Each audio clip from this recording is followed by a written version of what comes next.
Hello दोस्तों, स्वागत है आपका अपने यूट्यूब चैनल फ्रॉक क्लासेस में। प्यारे बच्चे, कैसे हो आप सभी? उम्मीद करता हूँ अच्छे होंगे और आपकी तैयारी भी अच्छे से चल रही होगी। बच्चे, रीजनिंग का पार्ट 5 है। इससे पहले हम 4 पार्ट बहुत अच्छे से कंप्लीट कर चुके हैं।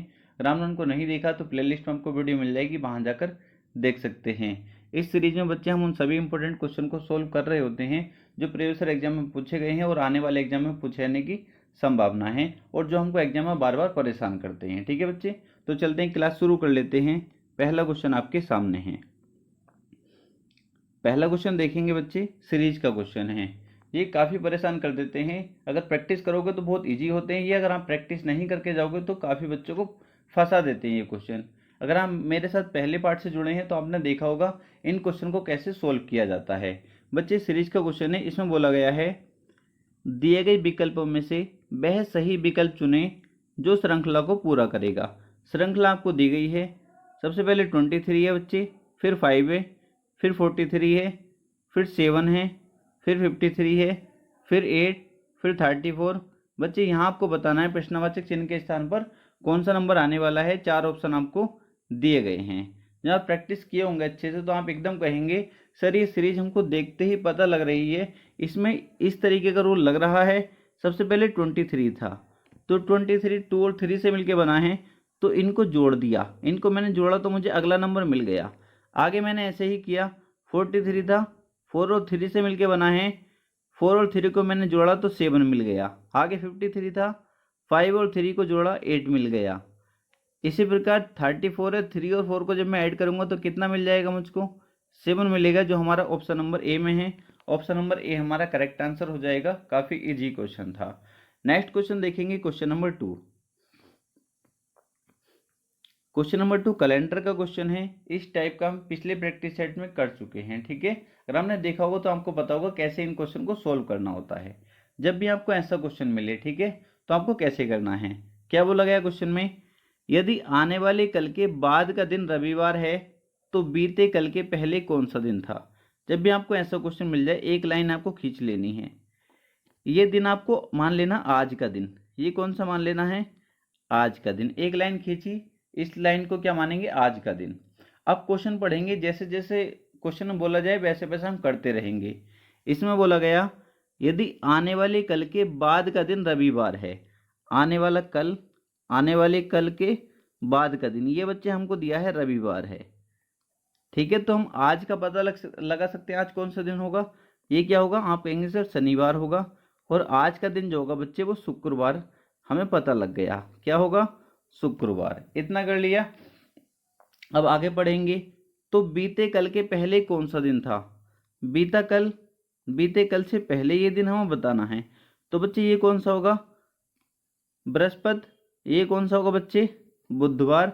ऑप्शन नंबर ए हमारा करेक्ट आंसर हो जाएगा। ये भी आसान क्वेश्चन था। क्वेश्चन नंबर 3 देखेंगे बच्चे। क्वेश्चन नंबर 3 भी काफी आसान है। क्या बोला गया इसमें, दिए गए विकल्पों में से वह सही विकल्प चुनिए जो अनुक्रम को पूरा करेगा। ये बच्चे एक आपको ये भी एक सीरीज दे रखी है। यहाँ पर प्रश्नवाचक चिन्ह के स्थान पर आपको बताना है क्या आने वाला है इन 4 ऑप्शन में से। जब भी आपको ऐसा क्वेश्चन मिल जाए तो कैसे सोल्व करना है बच्चे। जब भी आपको ऐसा क्वेश्चन मिले तो सबसे पहले पहले अक्षर का रिलेशन पहले अक्षर से देखो। बी से कितना हो गया? एच। बी कितने पाता 2 पर और एच कितने पाता 8 पर। कितना ऐड हुआ? आप कहेंगे सर +6। फिर एच से कितना एन हुआ है? एच कितने पाता 8 पर और एन आता 14 पर, +6 हुआ है। बच्चे आपको पता चल गया पहले अक्षर में +6 हो रहा है। हम +6 करेंगे, जब एन में +6 करेंगे तो कितना हो जाएगा हमारा? 20 हो जाएगा। 20 का मतलब टी से हमारा आंसर शुरू होने वाला है। तो ये ऑप्शन कट गया, ये ऑप्शन कट गया। फिर दूसरा अक्षर चेक करेंगे, डी से कितना हो गया? जे हो गया। डी कितने पाता 4 पर और जे कितने पाता 10 पर, +6 हुआ है। बच्चे आगे देखेंगे, जे से कितना हुआ? पी हुआ। जे कितने पाता 10 पर और पी कितने पाता 16 पर, +6 हुआ है।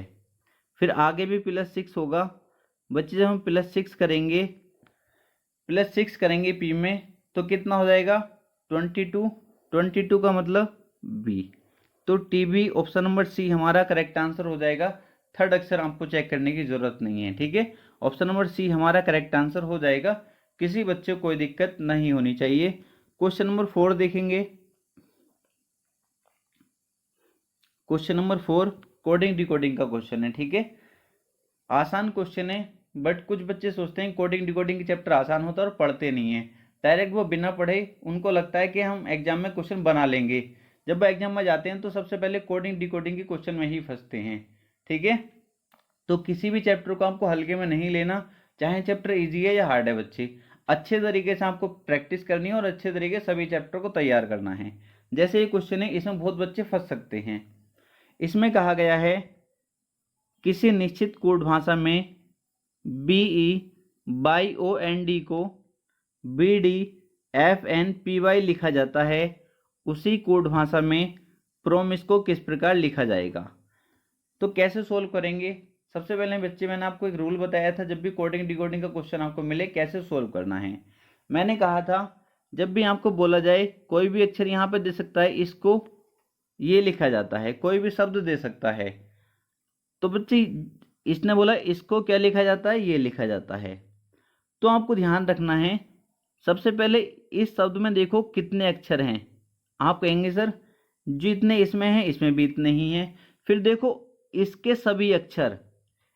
सभी अक्षर क्या इसमें मौजूद हैं?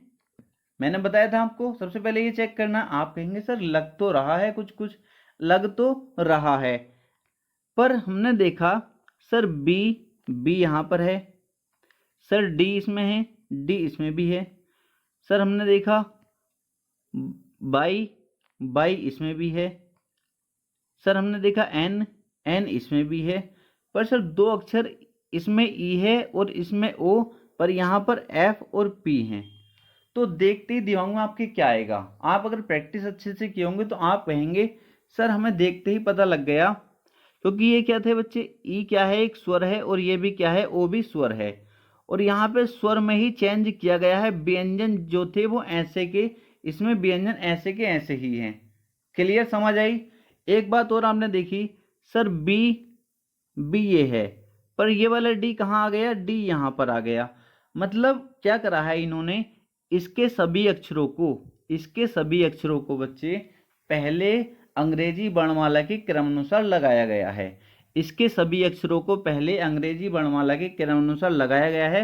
वो मैं लगा देता हूँ। इसके सभी अक्षरों को अंग्रेजी वर्णमाला के क्रमानुसार हम लगा लेते हैं। सबसे पहले क्या आएगा बच्चे, बी के बाद डी के बाद ई, फिर बच्चे एन, फिर ओ, और फिर बाई आ जाएगा। क्लियर? सबसे पहले क्या करना है, इसके सभी अक्षरों को अंग्रेजी वर्णमाला के क्रमानुसार लगाना है। फिर व्यंजन ऐसे का ऐसे ही रहेगा, बी डी, और स्वर में क्या होगा, +1 हो रहा है, ई से क्या हो जाएगा, +1 करेंगे एफ, एन ऐसे ही रहेगा, ओ का क्या हो जाएगा बच्चे, +1 करेंगे पी, और बाई ऐसे ही रहेगा। तो रूल आपके समझ आ गया। रूल कह रहा है इसके सभी अक्षरों को पहले अंग्रेजी वर्णमाला के क्रमानुसार लगाया और स्वर में +1 कर रहा है। तो हम यहाँ भी यही रूल लगाएंगे, पहले इसके सभी अक्षरों को अंग्रेजी वर्णमाला के क्रमानुसार लगाएंगे। तो क्रमानुसार लगाओ। सबसे पहले इसमें कौन सा अक्षर आएगा? आप कहेंगे sir E I M O P R S. ठीक है, इसके सभी अक्षरों को पहले हमने अंग्रेजी वर्णमाला के क्रमानुसार लगा लिया। फिर क्या करना है, जो भी स्वर दे रखा है उसमें +1 कर देना है और व्यंजन को ऐसे ही रहने देना है। तो ई का क्या हो जाएगा, क्योंकि ई स्वर है तो +1 करेंगे एफ। हमारा आंसर एफ से शुरू होगा, इतना तो क्लियर था। आई भी क्या है बच्चे, स्वर है, तो आई का क्या हो जाएगा, आई का जे हो जाएगा, तो एफ जे। एम बच्चे ऐसे ही रहेगा, ओ का क्या हो जाएगा, पी हो जाएगा, ओ का क्या हो जाएगा, पी हो जाएगा। आपके आंसर बिल्कुल ठीक है। और आगे बच्चे पी ऐसे ही रहेगा, आर ऐसे ही रहेगा, और एस ऐसे ही रहेगा।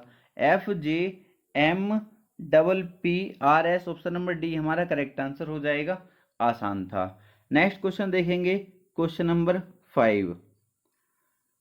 क्वेश्चन नंबर 5 देखेंगे बच्चे, इसमें बताना है उस विकल्प का चयन करें जो तीसरे पद से उसी प्रकार संबंधित हो जिस प्रकार दूसरा पद पहले पद से संबंधित है। इसका कहना है जिस प्रकार दूसरा पद पहले पद से संबंधित है वही बच्चे उसी के अकॉर्डिंग यहाँ पे बताना है कौन सा नंबर आने वाला है। आंसर हमारा कौन सा होगा इन चारों ऑप्शन में से। काफ़ी आसान है, सादृश्यता वाले चैप्टर के ये क्वेश्चन है। ठीक है, कैसे करेंगे? सबसे पहले आपको ये रूल पता होना चाहिए 23 से ये 29 किस तरीके से बना, मतलब यहाँ पे क्या रूल लग रहा है। जो रूल बच्चे यहाँ फॉलो करेगा वही रूल यहाँ पर फॉलो करेगा। क्लियर है? देखो कुछ बच्चों के दिमाग में आएगा सर 23 में +6 अगर हम कर दें तो 29 बन जाएगा।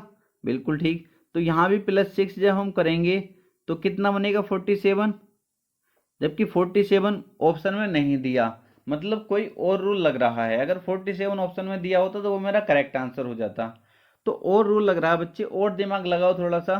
तो कुछ बच्चों के दिमाग में आएगा सर 23 एक अभाज्य संख्या है, 23 एक अभाज्य संख्या है, 23 के बाद जो अभाज्य संख्या आती है वो है 29, मतलब 23 के बाद वाली अभाज्य संख्या लिखी गई है। तो यहाँ पर ही 41 क्या है, एक अभाज्य संख्या है। 41 के बाद जो अभाज्य संख्या आएगी वो कौन सी आएगी? आप कहेंगे सर 43। कौन सी आएगी? 43। ऑप्शन नंबर ए हमारा करेक्ट आंसर हो जाएगा। अब कुछ बच्चों के दिमाग में एक रूल और उत्पन्न हो सकता है, क्योंकि जब हम अच्छे से प्रैक्टिस करते हैं तो हमारे दिमाग में कई सारे रूल काम करते हैं।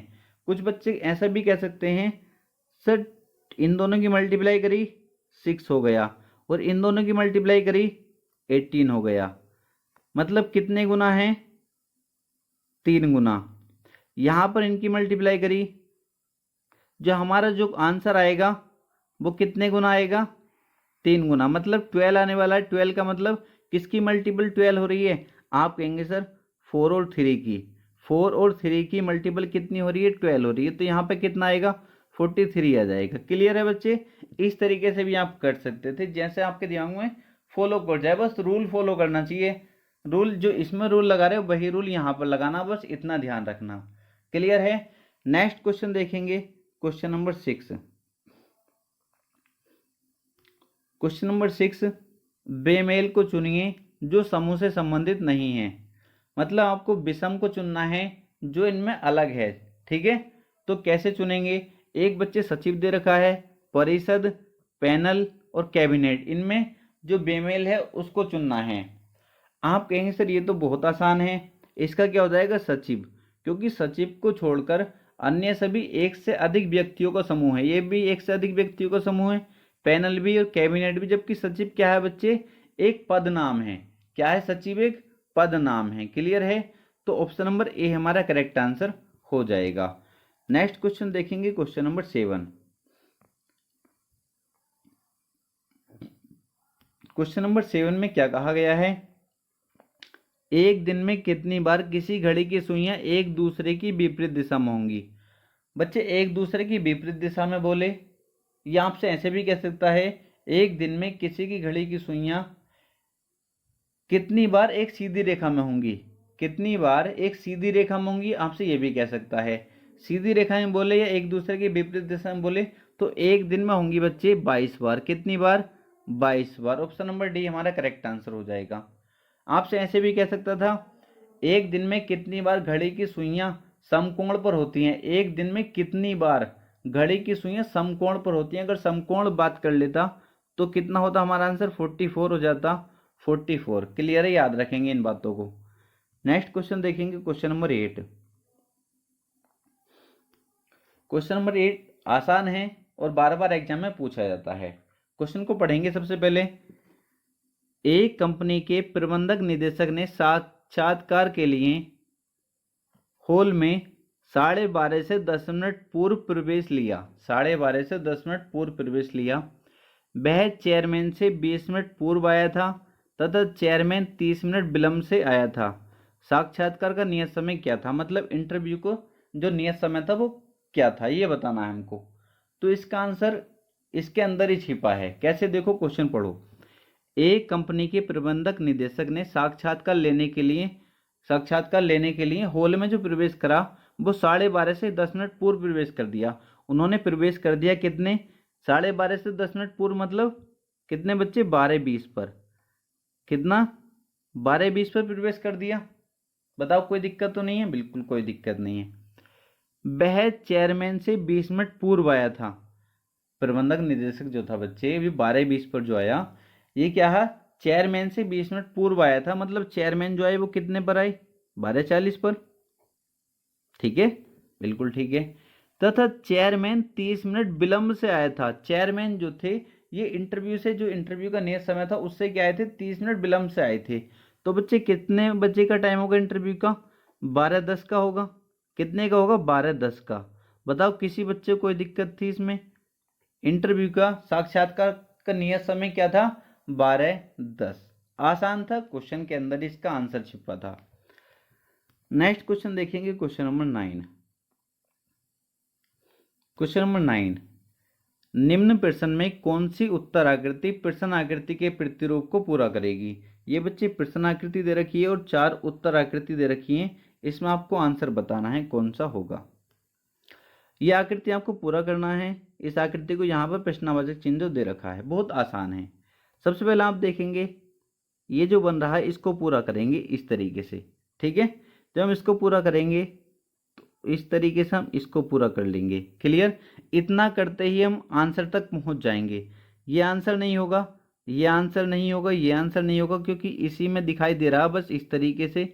बताओ और किसी में नहीं, तो हम यहीं से आंसर लगा देंगे, हमें कुछ करना ही नहीं है। विद इन सेकेंड ये क्वेश्चन बन जाते हैं। ठीक है, पूरी आकृति आपको बनानी है, पूरी आप बना सकते हैं। क्लियर? पूरी आप बनाएंगे, ये इधर जाएगी लाइन, ये यहाँ पर जाएगा, इस तरीके से। आसान था, बना सकते थे। नेक्स्ट क्वेश्चन देखेंगे, क्वेश्चन नंबर 10।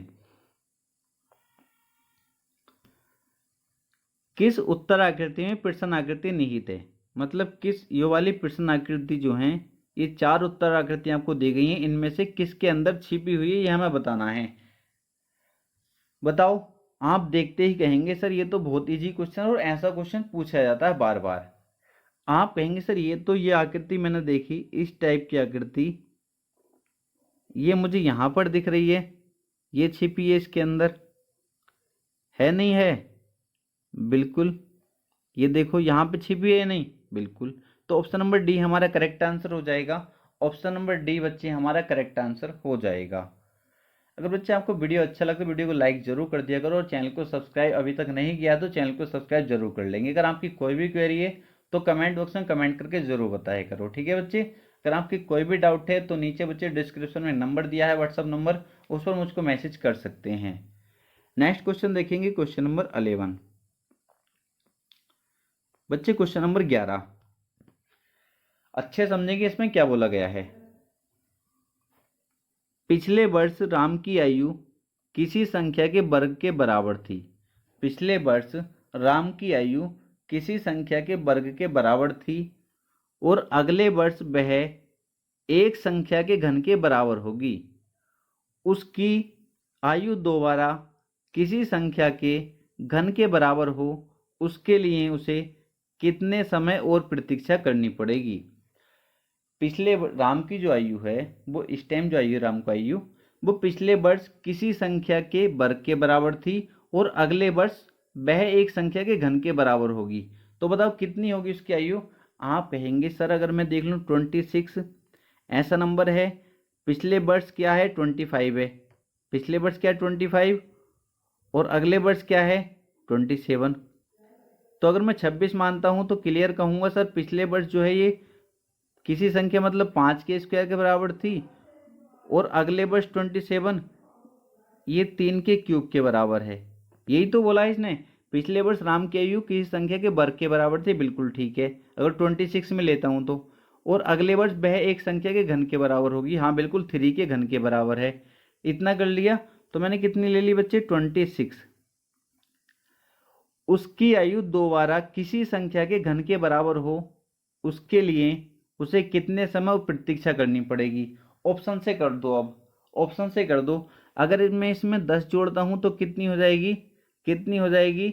आप कहेंगे सर अगर इसमें 10 जोड़ता हूँ 36 हो जाएगी, जो किसी का घन नहीं होता, तो ये तो होगा नहीं।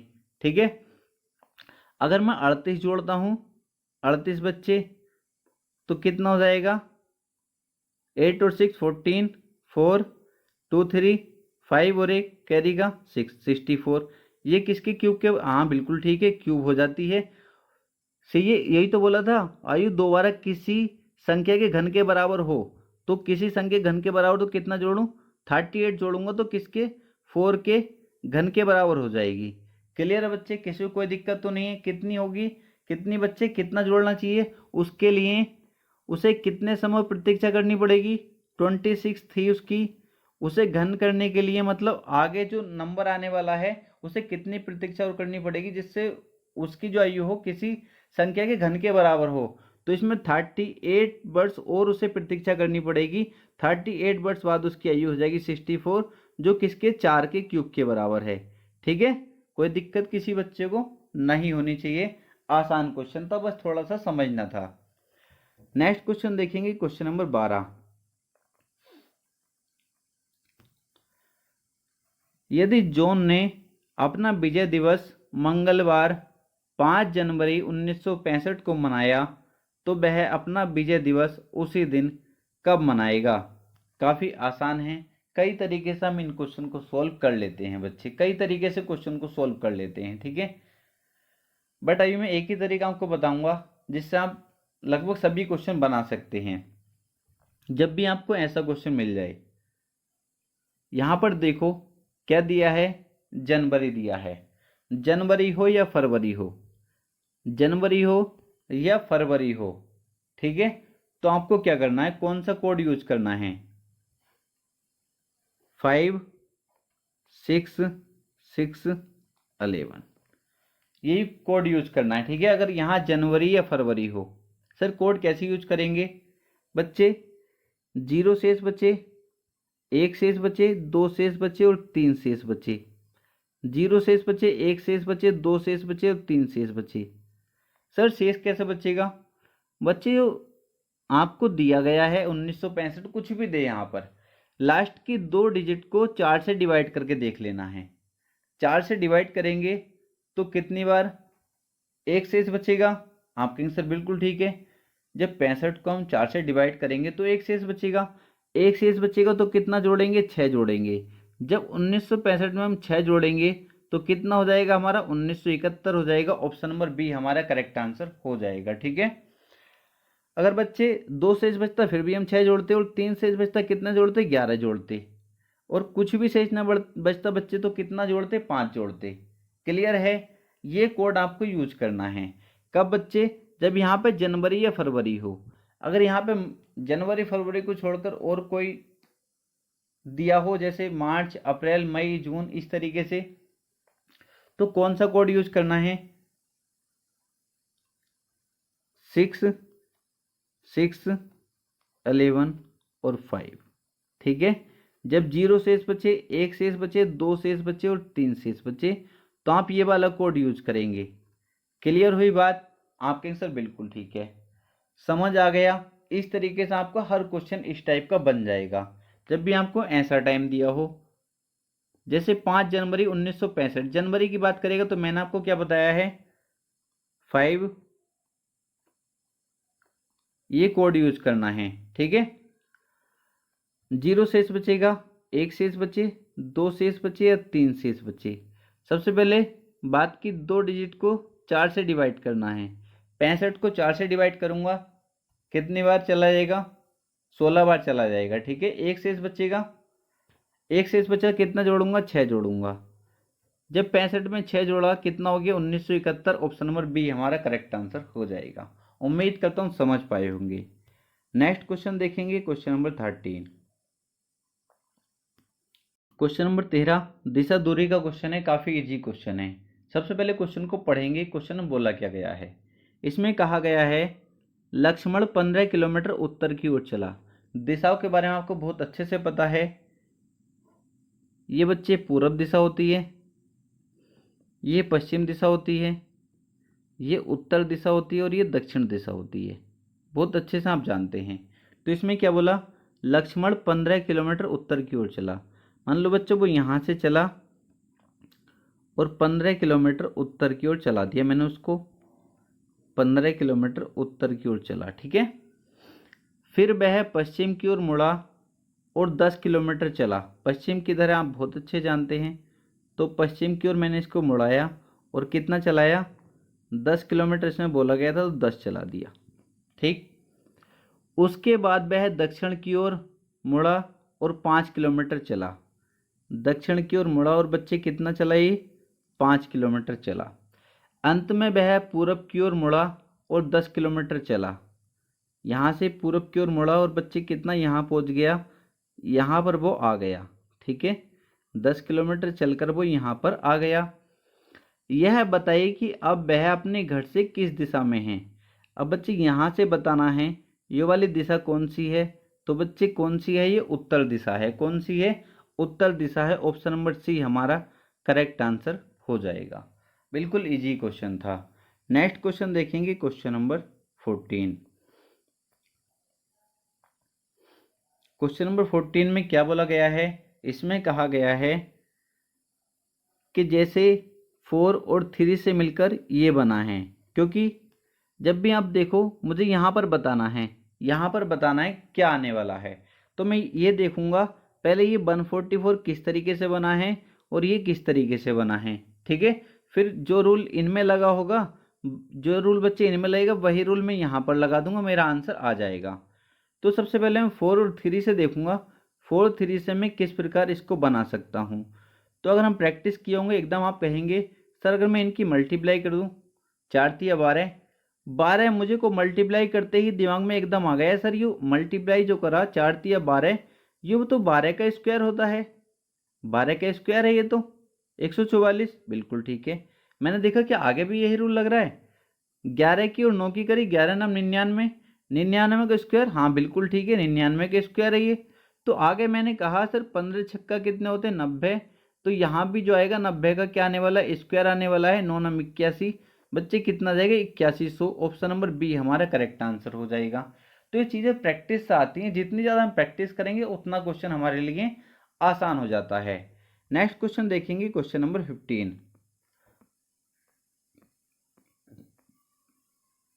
ये भी काफ़ी आसान क्वेश्चन होते हैं बट ये भी प्रैक्टिस से आते हैं, हर चीज़ प्रैक्टिस मांगती है। इसमें क्या बोला गया है, अक्षरों का कौन सा समूह खाली स्थानों पर क्रमवार रखने से दी गई श्रृंखला को पूरा करेगा।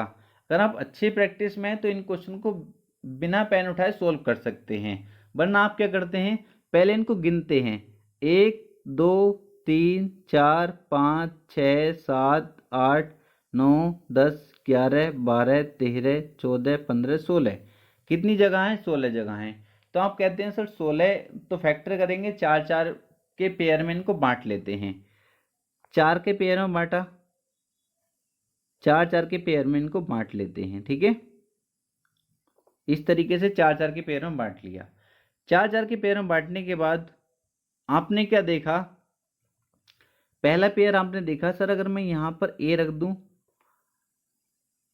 तो डबल ए बी भी हो जाएगा, और आगे डबल ए है ही तो डबल ए सी सी। फिर आगे सर यहाँ भी ए रखेंगे, फिर यहाँ डी रखेंगे और यहाँ पे ई रखेंगे।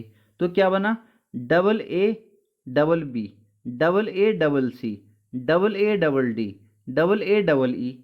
बन गया नहीं, बिल्कुल पैटर्न बना, आपके आंसर बिल्कुल ठीक है।